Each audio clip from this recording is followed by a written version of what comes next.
श्री कृष्ण भगवान ने जो किया है वो आप कभी मत करना, आईपीसी एक्ट लग जाएगा, ठीक है।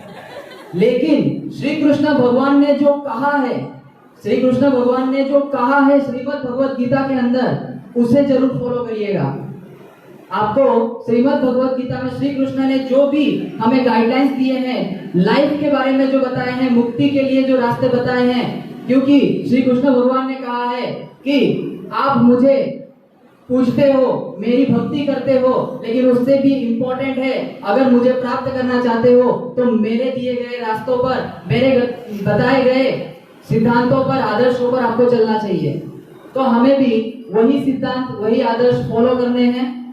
अब मैं बताऊंगा आपको वन बाय वन कुछ लर्निंग्स जो हमारे श्री कृष्ण भगवान ने हमारे लिए श्रीमद् भगवत गीता के अंदर हमें कहा है, एज अ उपदेश हमको बताया है, और हम उसको बहुत रेयरली हम लोग फॉलो कर रहे होते हैं। जैसे कि अगर मैं पहली लर्निंग अगर आपको बताऊं, तो पहली लर्निंग है, जब वर्षा ऋतु के लिए इंद्र भगवान की पूजा की जा रही थी, वर्शिप की जा रही थी, तब श्री कृष्ण भगवान ने कहा था कि इंद्र भगवान की पूजा नहीं, हमें तो गोवर्धन की पूजा करनी चाहिए, हमें नेचर की पूजा करनी चाहिए। क्यों ऐसा कहा गया था? ऐसा उन्होंने एक लर्निंग, एक मैसेज हमारे लिए दिया था कि जो हमें जीवन देता है, हमें उसकी पूजा करनी चाहिए। नेचर हमें हमेशा, हर वक्त, हर चीज के लिए हर सुविधा प्रोवाइड करता है, लेकिन हम क्या कर रहे हैं आज?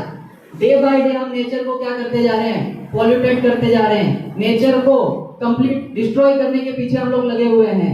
श्री कृष्ण भगवान ने कहा है कि नेचर को बचाओ, नेचर की पूजा करो, उनसे बड़ा भगवान और कौन है? क्योंकि श्री कृष्ण भगवान खुद उसमें वास कर रहे हैं।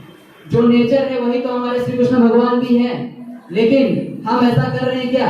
नहीं कर रहे हैं, ठीक है। जिसके लिए हमने एक प्रोग्राम भी ऑर्गेनाइज किया हुआ है 29 अगस्त को, प्रकृति वंदना, जिसमें पर्यावरण को सपोर्ट करने के लिए आप सभी सहभागी होंगे। ऐसी में आपसे इच्छा रख रहा हूँ, आपसे विनती करता हूँ, आप जरूर ज्वाइन होइएगा और नेचर को सपोर्ट करिएगा। और हमें ये सिद्धांत कृष्ण भगवान का जो है वो फॉलो भी करना है। दूसरी लर्निंग हमें मिलती है, श्री कृष्ण भगवान तो भगवान है, फिर भी उनके गुरुओं को वो हमेशा वंदनीय मानते थे।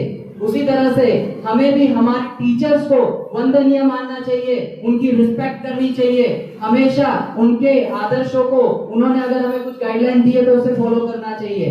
थर्ड लर्निंग जो कि आज के समय में सबसे महत्वपूर्ण होती है, और वो है श्री कृष्ण और सुदामा की जोड़ी।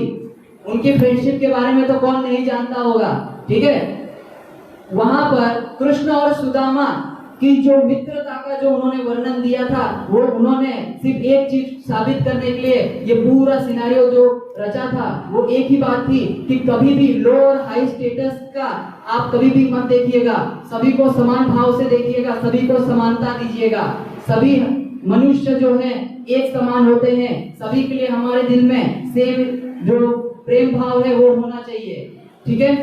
फोर्थ लर्निंग की अगर मैं बात करूं तो फोर्थ लर्निंग हमें मिलती है सक्सेस और अनसक्सेस के ऊपर, जहां पर हम सब डगमगा जाते हैं। जैसे कि अभी एग्जाम हुई है आपकी यूनिट टेस्ट 1, मार्क्स कम आए होंगे, डिमोटिवेट हो गए होंगे, आपको लगेगा कि हम तो फेलियर है, हम तो फेल हो गए। श्री कृष्ण भगवान ने एक बहुत इंपॉर्टेंट बात कही है कि आप असफल तब नहीं होते जब आप किसी कार्य को करने में असफल हो जाते हो। आप असफल तब नहीं होते जब आप किसी कार्य को करने में असफल हो जाते हो। आप असफल तब होते हो जब आप मान लेते हो कि आप असफल हो गए हो और ट्राई करना छोड़ देते हो, ठीक है। तो आप कभी भी उम्मीद कभी मत हारना। सिर्फ इतनी बात याद रखना, आप कभी असफल हो ही नहीं सकते, क्योंकि आप जो कार्य कर रहे थे वो कार्य असफल हुआ है, आप असफल नहीं हुए हो, ठीक है।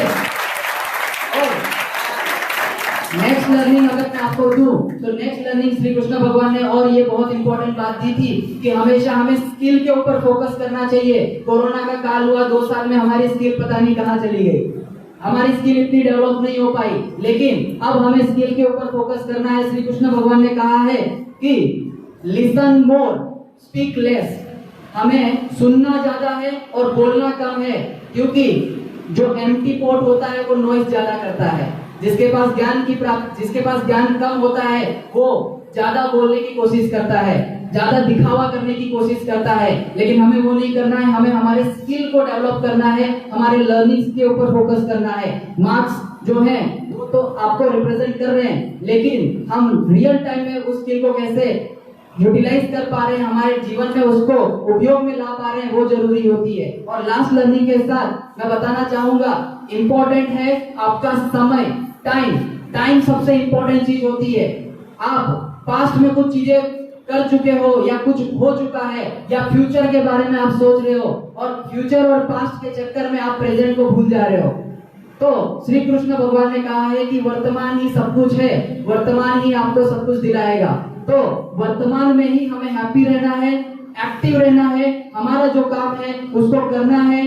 फल क्या होगा, सक्सेस मिलेगा, रिजल्ट क्या होगा, उसकी चिंता हमें नहीं करनी है। और प्रेजेंट में हमें हमेशा एक्टिव होके पॉजिटिव एटीट्यूड के साथ हमें वर्क करना है। क्योंकि अगर आप वर्तमान को छोड़ के वर्तमान में भी फ्यूचर का सोच रहे हो या पास्ट का सोच रहे हो, तो आप वर्तमान को तो खो ही रहे हो। और जब ये समय चला जाएगा तब आप रिग्रेट करोगे कि काश मैं उस समय कुछ कर लिया होता।